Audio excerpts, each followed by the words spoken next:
La verdad es que usted y yo nunca nos preparamos para las dificultades. Nadie toma un curso y sale de él con una evaluación de excelencia y diciendo que ya está preparado para enfrentar cualquier dificultad que la vida le traiga. Y es que todos aprendemos a enfrentar y a lidiar con las dificultades en medio de ellas. Nadie está preparado antes de enfrentarlas, sino que se prepara y aprende en medio de esas adversidades.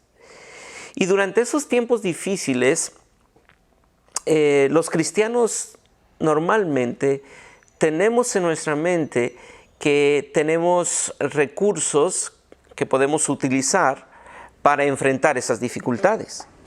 Y estoy seguro que estas semanas tú te has dado cuenta de lo difícil que ha sido enfrentar esas dificultades. Y acudimos a esos recursos como creyentes y decimos, bueno, ¿cuáles son los recursos que tenemos? Bueno, la palabra. Sí, la palabra. Y hacemos uso de la palabra y nosotros hemos promovido y hemos entregado recursos que hablan de la palabra. Pero también sabemos que hay otro recurso. Y no sé por qué, pero casi siempre lo vemos como un segundo recurso y no lo vemos a la par de la palabra. Pero el segundo recurso que nosotros tenemos es la oración. Y cuando nosotros oramos, nos damos cuenta que también es un recurso que Dios nos ha entregado. Y estas semanas que tú estás allí en casa luchando con los hijos, quizá tu padre reestructurando tu presupuesto, estas semanas que los niños quizá han entrado en desesperación y nos hemos dado cuenta que es una dificultad, que ya no es algo que vamos a recibir en un futuro la dificultad, sino que ya estamos enfrentando la dificultad. Vamos y oramos. Vamos y leemos, pero seguimos viendo en nuestras vidas rezagos de esa ansiedad. Y decimos, ¿cómo es que usando los recursos que nosotros sabemos que son poderosos en Dios para la destrucción de fortalezas, aún seguimos teniendo esta desesperación, aún seguimos siendo controlados por la ira, aún vemos que nuestro corazón se revoluciona con la ansiedad? Y sabe, eso es algo real que usted y yo estamos enfrentando. Pero algo vieron los discípulos del Señor Jesucristo. Algo vieron. Cuando Jesús oraba, que realmente había un cambio. Que realmente existía una revolución en su vida cuando Él oraba. Y no es que era más Dios, no, era Dios. Pero es interesante ver que Dios, Hijo, ora al Padre y en comunión con el Padre. Y eso nos permite ver que la oración es mucho más que un simple rito religioso. Eso nos permite ver que la oración es mucho, mucho más que una lámpara del genio cósmico para venir y darnos lo que necesitamos. Es mucho más que eso. De hecho, la oración es una comunión. Es una comunión con el Señor. Y por eso los discípulos se acercan con el Señor Jesús y les dice, enséñanos a orar. Es interesante ver que esta palabra, enséñanos a, no aparece en el Nuevo Testamento en alguna otra ocasión. Hay una ocasión que aparece, pero en el Antiguo Testamento, y es una palabra hebrea, cuando el salmista dice, enséñanos a contar nuestros días, del modo que traigamos al corazón sabiduría. Y esas son las dos únicas ocasiones donde aparece. Pero es interesante que los discípulos le dicen al Señor Jesucristo, enséñanos a orar. Nota que no le piden, enséñanos teología, enséñanos algo que tú sabes que nosotros no sabemos en cuanto a información intelectual, teológica. No. Ellos le dicen, enséñanos a orar. Y el contexto nos muestra que el Señor Jesucristo viene de un tiempo de oración. Y es obvio que también el contexto posterior del mismo verso 1 del capítulo 11 de Lucas nos dice que ellos querían orar porque recibir esa enseñanza, porque también Juan les enseñó a orar a sus discípulos. Pero es también muy cierto que ellos veían que Jesús, el Hijo de Dios, Dios encarnado, oraba al Padre. Y eso nos muestra que estos hombres no sabían orar. Y ahorita veremos. Y entonces, porque ellos no sabían orar, ellos pidieron al Señor que les enseñara a orar. Porque ellos al ver a Jesucristo orando, ellos dijeron, nosotros jamás hemos orado como Él ha orado. Por lo tanto, necesitamos aprender a orar como Él ora. Y sabes, porque tú y yo no sabemos orar, debemos de pedir al Señor que nos enseñe a orar. ¿Cómo podemos hacerlo? Y este verso nos va a dar luz. Aconteció que estaba Jesús orando, versículo 1 del capítulo 11 de San Lucas, en un lugar, y cuando terminó, uno de sus discípulos le dijo, Señor, enséñanos a orar. Lo primero que vemos es que uno de estos discípulos, y a propósito, algunos comentaristas mencionan que no es uno de los 12 discípulos, porque esta misma enseñanza la encontramos en Mateo 6, y ustedes se darán cuenta que del verso 2 en adelante del capítulo 11 del Evangelio según San Lucas va a hablar del Padre Nuestro. Pero esto también el Señor Jesucristo ya lo había enseñado en el Sermón del Monte. Así que muchos creen que no es el mismo contexto, pero que es un contexto diferente y es una persona de esos 70 que le seguían, aparte de los 12, que le pregunta y le dice, Señor, Señor, Señor, enséñanos a orar. Así que uno de estos se acerca con él y le dice, Señor. Ahora es importante reconocer que este discípulo le reconoce al maestro como Señor. Señor, enséñanos a orar. Y él se da cuenta que es el Señor a quien está hablando. No le dice solamente maestro, no le dice rabino, no, le dice Señor. Porque entiende que a quien él está viendo es al Señor, al Dios inmutable, al yo soy.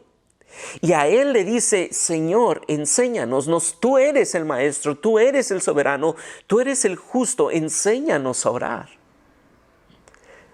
Y eso nos muestra que cuando tú y yo necesitamos aprender a orar, tenemos que reconocer el señorío de Cristo cada día. No podremos ir a la oración sin reconocer que Dios es Señor, que Cristo es el Señor.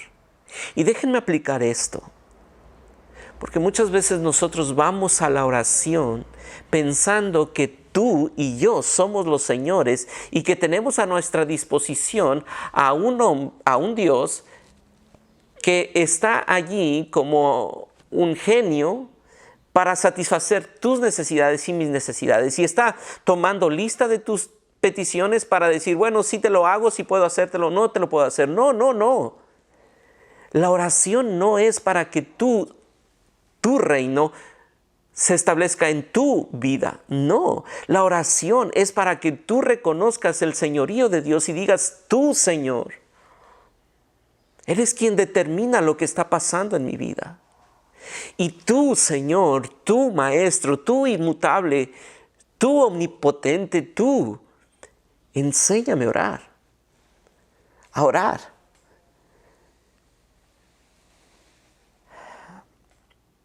Quizá lo que aquellos hombres estaban esperando recibir en esa disertación de un rabino era todo un cúmulo de información ortodoxa. Pero noten qué es la enseñanza que este maestro les da.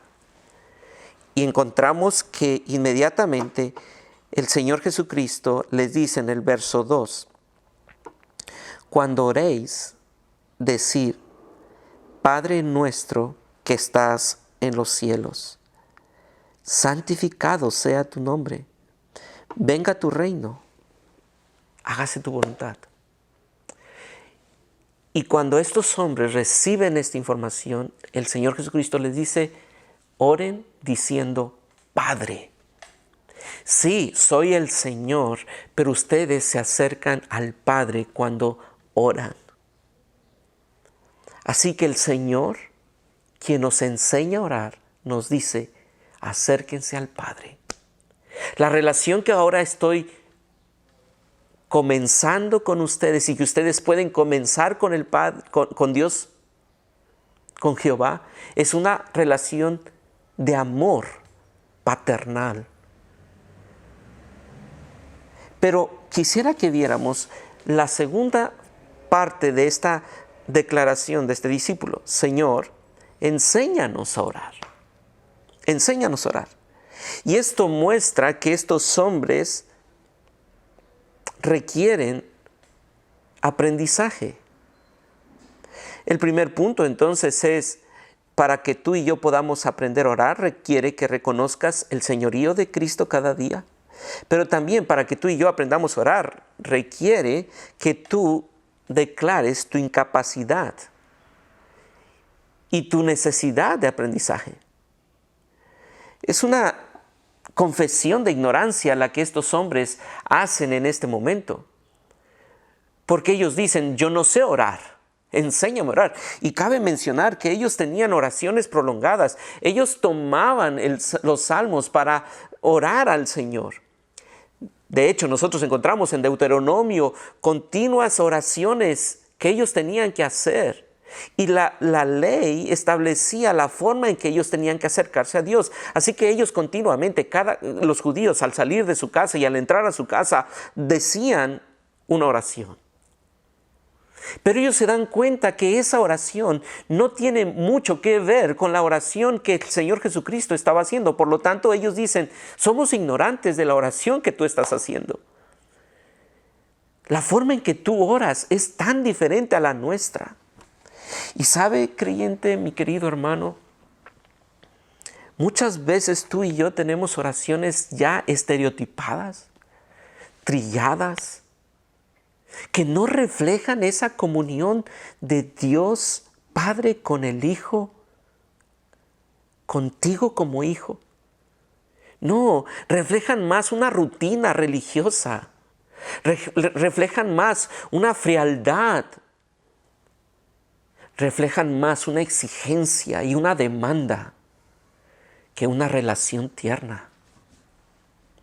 Y si tú y yo queremos aprender a orar, necesitamos reconocer el señorío de Cristo y necesitamos reconocer que somos ignorantes de una oración real. No importa cuántas veces hayas orado, muchas de esas veces en verdad ha sido fría. Y por eso este hombre discípulo le dice, enséñanos a orar. Y es que nosotros sabemos que la oración tiene poder. Porque esas promesas que fueron dadas desde el Antiguo Testamento y en el Nuevo Testamento son promesas reales que son efectivas para el creyente. Y quisiera animarte a que tú creas que esas promesas son reales. Son reales. No debes dudar de que esas promesas son reales para ti y para mí como creyentes. Pero, ¿por qué no se hacen reales? Porque no sabemos orar. Hemos escuchado las promesas hechas a esos apóstoles en los evangelios. Hemos escuchado las promesas en las cartas, en esas epístolas de Pablo, de Pedro, de Juan. Oímos continuamente de lo glorioso del poder de la oración. Vemos que es real y hay testimonio continuo de personas que vieron el poder de la oración, pero tú y yo, en medio de la aflicción, como veíamos en la introducción, seguimos viendo que nuestro corazón sigue siendo egoísta, arrogante, preso de la ansiedad. Y decimos, ¿por qué si estoy orando? Porque quizá no estamos aprendiendo a orar. Esos hombres que tienen pasiones semejantes a las nuestras, pudieron ver el poder de la oración, transformándoles cada día. Y hoy lo que tú y yo podemos hacer, al igual que aquellos discípulos, decir, Señor, enséñanos a orar. Enséñanos a orar para que podamos recibir abundantemente. Enséñanos a orar también a nosotros para confiar plenamente y a depender plenamente en la venida de tu reino. Señor, enséñanos a orar para confiar que todo lo que está pasando a nuestro alrededor es producto de tu soberanía y parte de tu amor extravagante como Padre. Señor, enséñanos a orar para que al ver las circunstancias en nuestros hogares podamos ver cómo todo esto están siendo tesoros en tus manos para acercarnos a ti. Señor, enséñanos a orar. Y quisiera terminar aplicando esto. Hermano, hermana, es tiempo de orar. Es tiempo de orar. Es tiempo de decirle, Señor, enséñame a orar. No quiero que mi reino se establezca, quiero que tu reino se establezca. Pero es tiempo de orar no como un ritual religioso, ni tampoco como que hubiésemos encontrado la lámpara del genio cósmico. Debemos orar reconociendo su señorío y su paternidad tierna. Clamemos para que nos gocemos en su señorío, aprendiendo que todos nuestros momentos de aflicción son en realidad recursos divinos para la oración. Todos esos momentos que nos afligen son recursos divinos para dirigirnos a Él en oración. Los momentos de Jesucristo en esta tierra de aflicción fueron caminos, veredas a la oración. Así que en los momentos de aflicción, recuerda, son esos instrumentos, son esos caminos que Dios ha abierto para que tú vayas a Él en oración, reconociendo su señorío y su paternidad tierna. ¿Por qué no oramos hoy? Y le decimos, Señor, enséñanos a orar, reconociendo tu señorío, tu paternidad, y reconociendo que estos momentos de aflicción son para acercarnos a ver ese señorío y esa paternidad. Oremos. Señor, gracias por los momentos de dificultad. Gracias porque son ellos los que nos hacen recordar que necesitamos orar. Y necesitamos orar no para que se establezca nuestro reino y para que tú cumplas nuestros caprichos. No. Son veredas que has abierto para encontrarnos contigo, para reconocer tu señorío y para reconocer que aún necesitamos conocerte más y más como nuestro Padre tierno. Gracias por estos momentos de aflicción que nos hacen acercarnos a ti. En Cristo Jesús. Amén y amén.